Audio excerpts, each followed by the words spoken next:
मुंबईच्या महानगरीत आपलं एक घर असावं असे स्वप्न प्रत्येकजण पाहत असतो आणि म्हणूनच जागेच्या कमतरतेमुळे आपण पुनर्विकासाकडे वळतो. परंतु पुनर्विकास करताना विकासकाची केलेली चुकीची निवड आणि विकासकाने अंधारात ठेवून संस्थेच्या पदाधिकाऱ्याशी संधान बांधून Goregaon new Subhashnagar cooperative housing सोसायटीचे विकासक राज डेव्हलपर यांनी येथील अंदाजे 65 ते 67 नागरिकांना बेघर केलेले आहेत आणि या बेघर नागरिकांनी आज या ठिकाणी आपल्या स्वप्नातील घराच्या ठिकाणी एक ठिय्या आंदोलन करून आपल्या समस्या मांडत आहेत. कारण 2017 पासून विकासकांनी त्याला घराचे भाडेही दिलेले नाहीत. मुंबईसारख्या महानगरामध्ये घर असताना घर चालवणं किती कठीण असतं आणि यांना बेघर केलेलं आहे आणि त्यांना भाडंही देण्यात आलेलं नाही. घरात भाडं न मिळाल्यामुळे हवालदिल झालेले नागरिक आज आपण या ठिकाणी पाहतोय. Goregaon new Subhashnagar cooperative housing सोसायटीच्या पदाधिकाऱ्यांनी आणि विकासकांनी काय घोळ घातला या सर्वसामान्य नागरिकांना माहिती नाही, परंतु आज ते घरापासून वंचित राहिलेले आहेत. आणि अशा या वंचित नागरिकाशी आपण आज संवाद साधणार आहोत आणि त्यांची समस्या आहे ही शासनापर्यंत पोहोचवण्याचा प्रयत्न करत आहेत. कारण त्या नागरिकांनी म्हाडा प्राधिकरणाकडे किंवा संबंधित अधिकाऱ्याकडे तक्रार दाखवूनही राज विकासकावरती अद्याप कोणतीही कारवाई झाली नाही आहे किंवा संचालक मंडळावरती कारवाई झाली नाही असं येथील नागरिकांचं मत आहे. आपण पाहूया या नागरिकांचं काय मत आहे. नमस्कार. अक्रॉस स्टेटमध्ये तुमचं स्वागत. थँक्यू. ही तुमची बिल्डिंग आहे, इथे उभी राहते. किती वर्ष झाले आणि काय समस्या आहेत तुमच्या? ही बिल्डिंग, तुमचं नाव सांगा आधी. माझं नाव कृष्णा घाटकर. ही बिल्डिंग आम्ही 1910 बिल्डरच्या सगळे प्लॉट खाली करून आम्ही त्यांना त्याच्या ताब्यात दिली. कोण आहे बिल्डर? बिल्डर राज बिल्डर आहे. आणि गेले 14 वर्ष आम्हाला भाडं मिळत नाही आहे, ॲग्रीमेंट केलेलं नाही आहे, इंडिव्हिज्युअल ॲग्रीमेंट नाही, म्हाडाबरोबर ॲग्रीमेंट केलेलं नाही आहे. त्या इंडिव्हिज्युअल पण आहे आणि डेव्हलपमेंट ॲग्रीमेंट पण आहे. भाडं जे आहे ते दरवर्षी 10% वाढायला पाहिजे, ते पण त्यांनी वाढवलेलं नाही आहे. आणि ही सगळी भाडी त्यांनी थकीत ठेवलेली आहे. कमीत कमी 20 ते 25 लाख रुपये प्रत्येक सभासदांचं भाडं शिल्लक आहे. आणि तो सांगतो आहे की तुम्हाला जे काय करायचं आहे, कायदेशीर काय करायचं ते तुम्ही करू शकता असं त्यांनी सांगितलेलं आहे. 20 ते 25 लाख प्रत्येक नागरिकाचे या ठिकाणी अडकलेले आहेत. असे अनेक नागरिक आहेत त्यांना भाडं मिळालं नाही. 10% भाडे वाढवणार, परंतु 2017 पासून भाडे नाही दिलं. काय मत आहे तुमचं? दिलं नाही भाडे त्यांनी आणि कधी ते पण सांगितलं नाही आम्हाला. ते पहिला स्टार्टिंगमध्ये दिलं ना भाऊ आपल्याला, स्टार्टिंगमध्ये भाडा दिला होता, नंतर ते बंद केला. मग 2017 पासून म्हणजे संचालक मंडळ असेल, सचिव असतील, अध्यक्ष असतील किंवा पदाधिकारी आहेत, ते कोण आहेत या ठिकाणी? आणि ते काय पण तो आम्ही वारंवार जात होतो, पण तो देतो करून त्याने दिवस काढले. घर पण देतो 4 महिन्याने देतो. 4 मिटिंगा पण होत होत्या, पण तो सांगायच्या जूनमध्ये देतो, जूनला सांगायच्या दिवाळीत देतो. म्हणजे तो सर्व विकासकाने जो तुमचा करार केलाय तो रजिस्टर केलाय की आणि त्याबद्दल तुमचे काही कागदपत्र आहेत का? नाही, कागदपत्र आहेत पण आमच्या सेक्रेटरीकडे आहेत. ते दहिसरला राहतात. मी अध्यक्ष आहे सविता सत्यवान परब. आपल्याकडे सविता सत्यवान परब या सोसायटीच्या Goregaon new Subhashnagar cooperative housing सोसायटीच्या अध्यक्ष आहेत. त्या आपल्या समोर येतात, ते आपल्या व्यथा मांडताना सांगतात. या ठिकाणी सेक्रेटरी आज उपस्थित आहेत. विकासकाशी जो काय करार झाला त्या कराराची कागदपत्रही नाहीत. त्यामुळे नागरिकांना प्रश्न पडलाय आपल्याला आपल्या हक्काचं घर कधी मिळेल. आम्हाला 2013 पासून आम्ही खाली केलं इथे सुभाषनगर. ते आम्हाला 2017 पर्यंत व्यवस्थित भाडं मिळालं. त्यानंतर आम्हाला एकही भाडं नाही आणि आता कंटिन्यू 1-1.5 वर्ष झालं अजिबात भाडं नाही आहे. त्याच्यासाठी आम्हाला त्यांना वारंवार सांगतच आलो आहे की आज भाडं टाक, उद्या भाडं टाक. आमचा रोजच्या रोज फोन, तो एक फोन पण उचलत नाही बिल्डर आमचा. डोक्यावरती छप्पर नाही आणि भाड्याने राहताना मुंबईची भाडे किती आहेत आपल्या सर्वांना माहिती आहे. आणि अशावेळी स्वतःचं हक्काचं घर असताना बेघर झालेल्या नागरिक आता त्रस्त झालेले आहेत. पदाधिकारी आहेत ते बेपत्ता आहेत. विकासक कोणत्याही प्रकारची दाद देत नाहीत. अशावेळी या नागरिकांच्या समस्येसाठी अक्रॉस स्टेट आज तुमच्यासमोर आलेले आहे. मुंबईतील अशा कोणत्याही समस्या असो, अक्रॉस स्टेट नेहमी तुमच्याशीच राहणार आहे. न्यू सुभाषनगर गोरेगाव पश्चिम या ठिकाणी विकासकाकडून सभासदांची होत असलेली फसवणूक, वेळोवेळी त्यांना भाडं न दिल्यामुळे जे सभासद आहेत ते हवालदिल झालेले आहेत. आणि त्याचप्रमाणे हवालदिल होऊन सभासदाने आता नाईलाजाने शासनाकडे, प्राधिकरणाकडे सर्व जबाबदाऱ्या असणाऱ्या सर्व प्राधिकरणाला कळवलेलं आहे की विकासक आम्हाला भाडं देत नाही आणि आमचं घर मिळत नाही, त्यामुळे सगळे बेघर झालेले आहेत. आता त्यांच्याजवळ एकच पर्याय आहे, विकासकाला गाठून आपल्या राहत्या घराची जबाबदारी त्याच्याकडून निश्चित करून घेणे आणि ज्या कमिटीने या सभासदांना विश्वासात न घेता त्यांच्याबरोबर जो व्यवहार केलेला आहे ते कागदोपत्री आता आम्ही बघितलं असता कुठेही जे ॲग्रीमेंट झालेले आहे ते रजिस्टर दिसत नाही. म्हणजे सभासदांना अंधारात ठेवून हा ॲग्रीमेंट बनवण्यात आलेला आहे. या ॲग्रीमेंटमध्ये सर्व सभासदांना विश्वासात घेतलेलं नाही.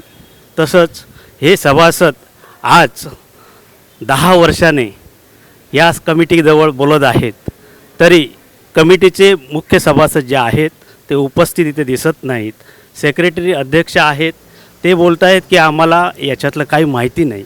मग हा व्यवहार कसा झाला याचा उलगडा करण्यासाठी इथे हे सर्व सभासद जमलेले आहेत. त्यांच्याकडून आम्ही जाणून घेणार आहोत की तुम्हाला पुढचा मार्ग तुम्ही कोणता आक्रमाल याच्या संदर्भात आम्ही चर्चा करणार आहोत. संस्थेचे सभासद कृष्णा गाटकर यांच्याशी आम्ही बोलतो आहे. नाही, आता काय झालं की आम्ही सगळे जे रहिवासी आहेत 68 लोक ते सगळे बेगारच झालेले आहेत. कोण प्रायव्हेटमध्ये कामाला आहे, कोणाला 20,000 पगार आहे, कोणाला 25,000 पगार आहे. जे काही ठराविक लोक जे आहेत त्यांची काही छोटी छोटी घरं आहेत त्याच्यामध्ये राहत आहेत.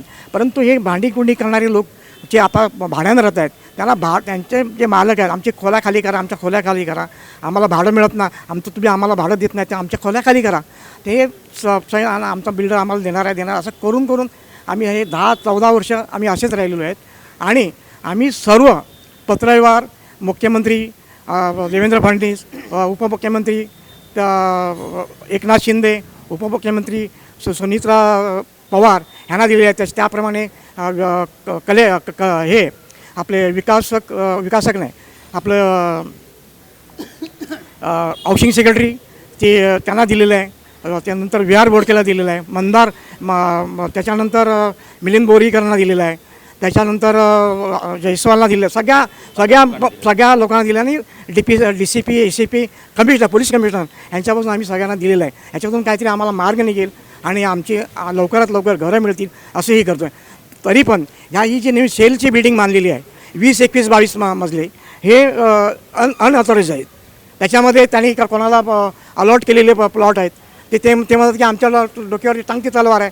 आणि त्यांनी महाराणी पण पत्र दिलेलं आहे की हे तुमचे अनधिकृत बांधकाम आहे ते आम्ही तोडणार म्हणून. त्याचा काही रिप्लाय नाही. सोसायटीकडे पण त्याचा काही रिप्लाय आलेला नाही आहे. असं हे सगळ्या गोष्टी आहेत. आणि हे सगळे इथे दिसत आहेत तुम्हाला. हे सगळे इथले रहिवासी आहेत. आणि सेलचे लोक पण आलेले आहेत. सेलच्या लोकांकडे त्यांनी सांगितलं आहे की तुम्ही मला 5-5 लाख 10-10 लाख जे पैसे आहेत ते द्या, म्हणजे मी यांची बिल्डिंग पूर्ण करेन आणि मी तुम्हाला तुमच्या ह्याच्यामध्ये राहायला नंतर तुम्हाला देईन म्हणून.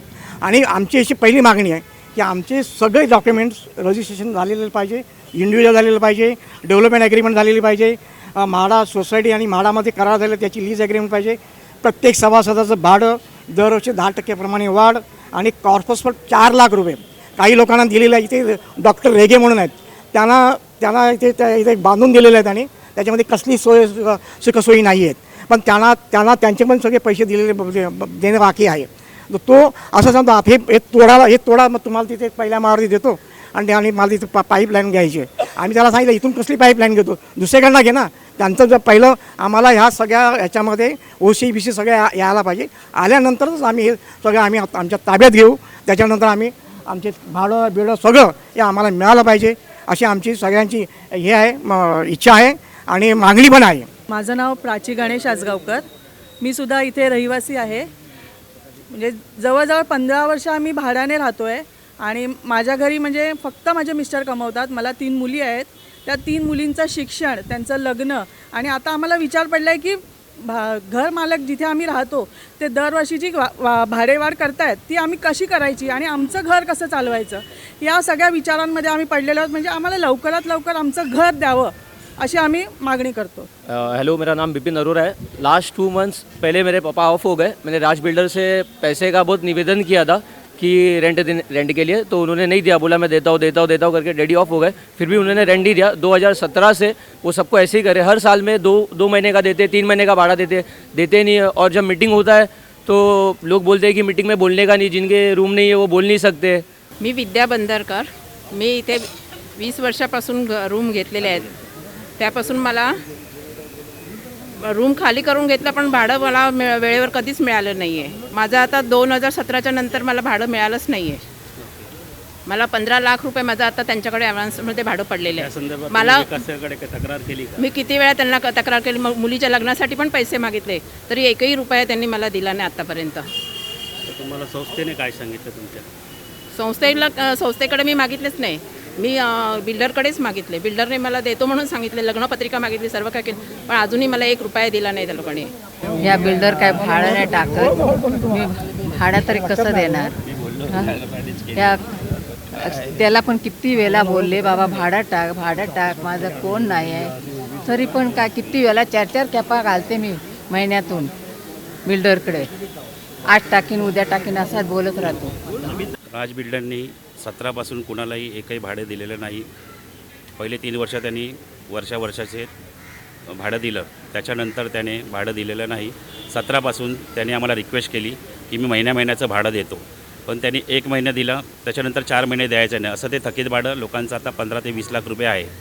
ते आम्हाला लवकर प्रत्येक मेंबरचं 68 मेंबर आहेत आमचे, त्या प्रत्येक मेंबरचं हे भाडं बॅलन्स आहे। या 9 वर्षामध्ये तुमच्या संस्थेने विकासकाकडे काय तक्रार केली भाड्यासाठी? विकासकाकडे आम्ही वारंवार आणि संस्थे पण आमची करत होती, पण तो सांगायचा की आज माझ्याकडे पैसे नाही, आणि आम्ही पण विचार केला की त्याच्याकडे ज्यावेळी पैसे येतील त्यावेळी भाडं वगैरे देईल, पण त्यांनी भाडं पैसे नाही, विकासक असेल आणि पैसे नाही बोलत असेल, हे कसं चालणार? नाही, पण तो वारंवार तेच सांगत होता आणि आम्हाला माहिती होतं की त्याच्याकडे काय आहेच नाही म्हणून आम्ही विचार केला की त्याच्याकडे ज्यावेळी पैसे येतील तो करेल, म्हणून आम्ही पण थांबलो। 10-15 वर्ष पैसे येणार नाही, मग तुम्ही काय? पण आम्ही त्याच्याकडे पाठपुरा करत होतो, वारंवार पाठपुरा करत होतो, आलं की देतो हेच बोलत होता।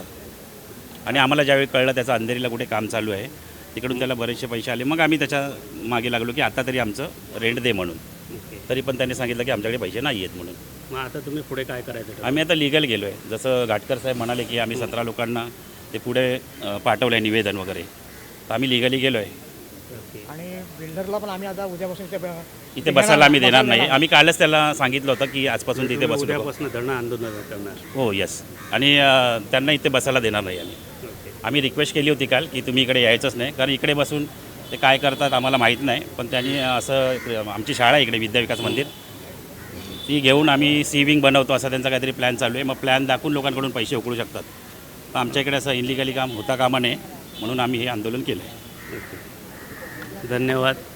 आता आपल्यासमोर संस्थेतील सर्व सभासदांनी आपलं गाऱ्हाणं मांडलेलं आहे, याचा सर्वाचा हे करून प्राधिकरणापर्यंत पोहोचवण्याचं काम आमच्या अक्रॉस स्टेट न्यूज नेटवर्कच्या माध्यमातून आम्ही करणार आहोत। काय म्हणणं आहे? मी आदिवासी सोसायटीमध्ये माझ्या मुलग्याची इथे मर्डर झाली, बिल्डरने सगळ्यांना अफवा केली, 25 लाख रुपये दिले, काही एक दिलं नाही आणि सगळी अफवा करतात आहे।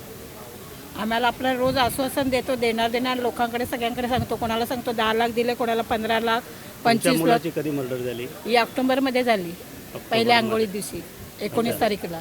बिल्डरने काय केलं? कायच नाही केलं, पोलिसांना पैसे दाबले असतील, आणखी काय करणार? तुम्ही पोलिसांकडे तक्रार केली? पोलिसांनीच आम्हाला माहिती, पोलिसांकडे सगळं केस आहे, मग FIR दाखल झाला? सगळं दाखल झालं। आणि तुम्हाला त्या बिल्डरने पैसे दिले असं सांगितलं, सगळ्यांना अफवा अशीच करतोय, सगळीकडे अफवा तीच केली आहे। ओके, लोक आम्हाला विचारतात तुम्हाला पैसे, आम्हाला काय भेटलेच नाही, तर काय सांगायचं लोकांना? ओके। यांचा मुलगा ज्यावेळी गेला त्यावेळी मी यांच्याशी चर्चा करत होतो, बिल्डर मला सांगत होता की त्यांना आपण काहीतरी देऊ म्हणून, मी यांचं निरोप त्याच्याकडे पाठवत होतो, पण त्यांनी नंतर लक्ष दिलेलं नाही आणि यांना काहीच दिलेलं नाही। म्हणजे मी त्यांना बोललो काहीतरी त्यांना द्या, गरीब लोक आहेत ते, पण त्यांनी काही दिलेलं नाही। आणि तो सांगतोय मी 25 लाख दिले, 30 लाख दिले, सगळीकडे पसरवतोय, पण त्यांनी काही दिलेलं नाही। आदिवासी सोसायटीतील परमार यांचा मुलगा या बिल्डिंगमध्ये मृत्यू झाला, त्या संदर्भात या लोकांनी विकासकाजवळ तक्रार केली, तसंच पोलीस ठाण्यात पण तक्रार केली, पण त्या मृत्यूनंतर यांना कोणताही मानधन देण्यात आलेलं नाही आणि अफवा उठवण्यात आली की 25 लाख रुपये दिले असं विकासकाकडनं सांगण्यात येतं। या संदर्भात पोलीस स्टेशन चे वरिष्ठ पोलीस निरीक्षक यांच्याकडे लेखी तक्रार दिलेली आहे आणि याचासुद्धा आम्ही पाठपुरावा करणार आहोत. त्याच्यानंतर त्यांनी लेटर घेतलं आणि मला सांगितलं की तुझी स्टेटमेंट मी चेक करतो, मला फोन कर. मी अकाउंटला 3 वेळा फोन केला, मला बोलतो फक्त ते 5 लाख निघतायत म्हणून. आणि नंतर फोन केला आणि अजूनपर्यंत मला काय रिप्लाय दिली. मी त्याला लेटर दिलं आहे सोसायटीचं, त्यांनी मला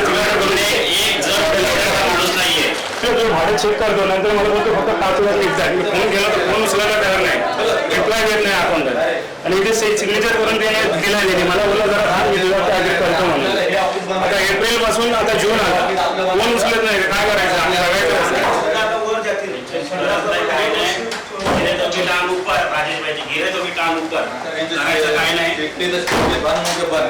सवय